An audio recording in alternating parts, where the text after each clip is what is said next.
waretse gucunda ya mabuno muri iki cyondo urashaka kongera kuvunika yizira ikidomo hagararira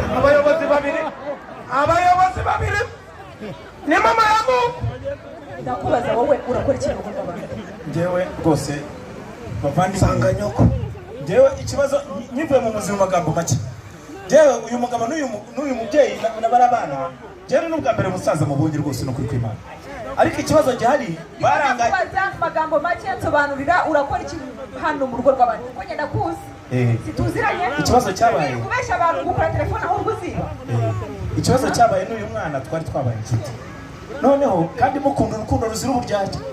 ni ukuri kw'Imana noneho kubera ko iwabo bari bamutaye yaraje ndamwakira nkajya mufasha uturimo twato natoya nkamugira n'inama simugira inama nziza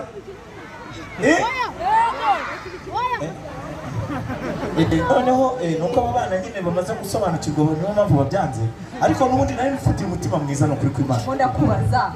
ushanga mu rugo rw'abandi guteza impagarara guteza umutekano muke kubera iki